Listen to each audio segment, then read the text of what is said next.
ഉറപ്പായിട്ടും തെരഞ്ഞെടുപ്പിൽ അത് ബാധിക്കുമെന്ന് തന്നെയാണ് ഞാൻ കരുതുന്നത്. 2012 മെയ് 4-നാണ് വടകരയിൽ ഈ കൊലപാതകം, ഈ 51 വെട്ട് കിട്ടിയുള്ള കൊലപാതകം നടക്കുന്നത്. അന്ന് ഞാൻ റിപ്പോർട്ടറിൻ്റെ ഭാഗമായിരുന്നു. തൊട്ട് പിറ്റേ ദിവസം രമയെ കാണാൻ പോകുന്നു. രമയുടെ അഭിമുഖം എടുക്കുന്നു. അന്ന് രമ പറയുന്നുണ്ട്, പിണറായി വിജയൻ അറിയാതെ ഈ കൊലപാതകം നടക്കില്ല. അത് നമ്മൾ വലിയ ബ്രേക്കിംഗ് ആയിട്ട് കൊടുത്ത വാർത്തയാണ്. ഇന്നിപ്പോൾ വീണ്ടും നോക്കൂ, ഇത്ര വർഷങ്ങൾക്കിപ്പുറം അതേ ചോദ്യം വീണ്ടും ഉയരുകയാണ്. ആരാണ് മാസ്റ്റർ ബ്രെയിൻ എന്ന ചോദ്യത്തിലേക്ക് വരുന്നു.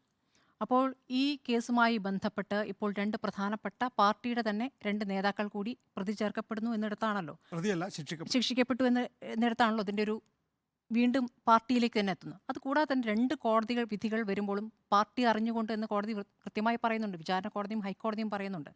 അപ്പോൾ ഈ 2 നേതാക്കൾ, അതായത് ഒഞ്ചിയം മുൻ ഏരിയ കമ്മിറ്റി അംഗം K Krishnan, Kunnothuparamba local committee അംഗം ജ്യോതി ബാബു, ഇവർക്ക് വധഗൂഢാലോചനയിൽ പങ്കുണ്ട് എന്ന് ഹൈക്കോടതി കണ്ടെത്തുന്നു.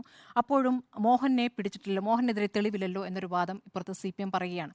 അപ്പോഴാണ് ഈ പാർട്ടി ഘടന എങ്ങനെയാണ് എന്നുള്ള കാര്യം വീണ്ടും വീണ്ടും ഉയർത്തുന്നത്. നേരത്തെ മറന്നുപോയ അല്ലെങ്കിൽ ആളുകളുടെ ഓർമ്മയിൽ നിന്ന് പോയി കഴിഞ്ഞ ചില കാര്യങ്ങൾ വീണ്ടും വീണ്ടും ഓർമ്മിപ്പിക്കുന്നതായി വിധി വരികയാണ്.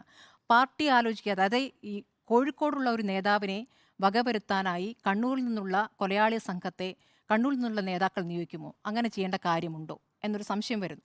അപ്പോൾ എന്താണ്, കോഴിക്കോടുള്ള ഏതെങ്കിലും നേതാക്കൾക്ക് വൈരാഗ്യം ഉണ്ടാകുമല്ലോ.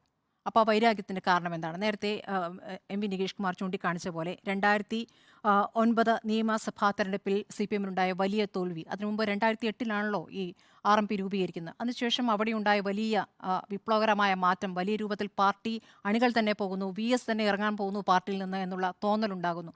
അത് വലിയ രൂപത്തിൽ അവിടെ പാർട്ടിക്ക് പ്രശ്നം സൃഷ്ടിച്ചിട്ടുണ്ട്. ആ സമയത്ത് ഉണ്ടായ തെരഞ്ഞെടുപ്പ്, സതീദേവി മത്സരിക്കുന്ന തെരഞ്ഞെടുപ്പ് പ്രചാരണത്തിനിടയിൽ മോഹൻ മാസ്റ്റർ വന്ന് സംസാരിക്കുന്നു, പ്രസംഗിക്കുന്നു. അദ്ദേഹത്തിനെതിരെ കയ്യേറ്റ ശ്രമമൊക്കെ ഉണ്ടായിട്ടുണ്ട്. അപ്പോൾ ഇതൊക്കെ ഒരു വൈരാഗ്യത്തിൻ്റെ കാരണങ്ങളായി RMP തന്നെ ചൂണ്ടിക്കാണിക്കുന്നുണ്ട്. അപ്പോൾ ഈ തരത്തിൽ പാർട്ടി അറിയാതെ നടക്കില്ല. പാർട്ടി സംവിധാനം ഈ രൂപത്തിലായി ഈ 2 ഏരിയ കമ്മിറ്റികളെ ഏകോപിപ്പിക്കുന്ന ഒരു ഏകോപനം നടന്നിട്ടുണ്ട്. അത് മേൽത്തട്ടിലാണ്. ആ മേൽത്തട്ടിൽ ഏത് നേതാവാണ്?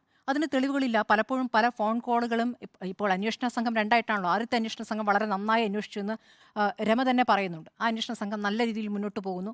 പിന്നീട് ആ അന്വേഷണം വേറൊരു ഉദ്യോഗസ്ഥനിലേക്ക് പോകുന്നു. അപ്പോൾ ആ ഉദ്യോഗസ്ഥൻ ഇതിൽ എന്തെങ്കിലും അട്ടിമറി കാണിക്കുകയാണോ എന്ന് സംശയിക്കുന്നു. അപ്പോൾ അതിൽ പലതവണ അവർ ചോദിക്കുമ്പോൾ അങ്ങനെയല്ല, ഫോൺ കോൾസ് എടുക്കാൻ പറ്റുന്നില്ല, അത് ആ രൂപത്തിൽ തരുന്നില്ല എന്നുള്ള കാര്യം പറയുന്നു. ഇപ്പോൾ രമേശ് ചെന്നിത്തല വീണ്ടും അത് ആവർത്തിക്കുന്നുണ്ട്.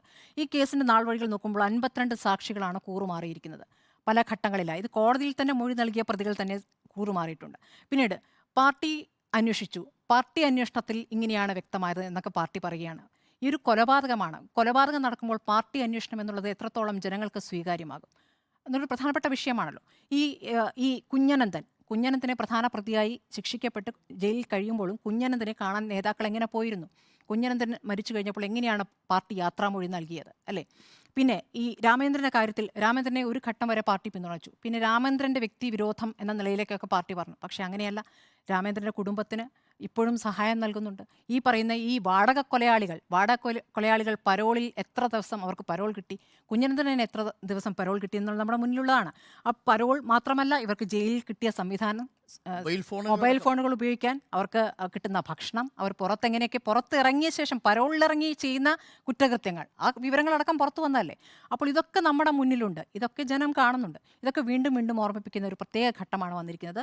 അപ്പുറത്ത് പറയുമ്പോൾ ശൈലജ, കെ ശൈലജ എന്നുള്ള നേതാവ് മന്ത്രിയായിരുന്ന ഘട്ടത്തിൽ എങ്ങനെ പ്രവർത്തിച്ചിരുന്നു എന്നുള്ളത് ജനം ഓർക്കുന്നുണ്ട്. നിപ കാലത്ത്, കോവിഡ് കാലത്ത് ഏത് രൂപത്തിൽ പ്രവർത്തിച്ചു എന്നൊക്കെ നമ്മുടെ മുന്നിലുണ്ട്. പക്ഷേ അതുകൊണ്ട് കാര്യമില്ല.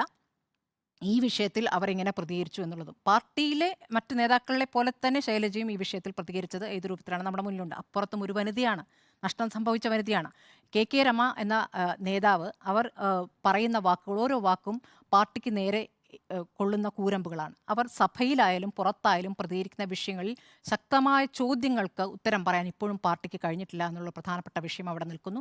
അതുകൊണ്ട് വടകരയിൽ അത് പ്രതിഫലിക്കുമെന്നുള്ള കാര്യത്തിൽ ഒരു സംശയമില്ല. അത് സോഷ്യലിസ്റ്റ് മണ്ഡലമാണ്. തുടക്കം മുതൽ നേരത്തെ ഇടത് ചേരിയിൽ നിൽക്കുന്ന മണ്ഡലം. ഏത് ഘട്ടത്തിലാണത് മാറ്റം വന്നതെന്നുള്ളത് നമ്മുടെ മുന്നിലുണ്ട്.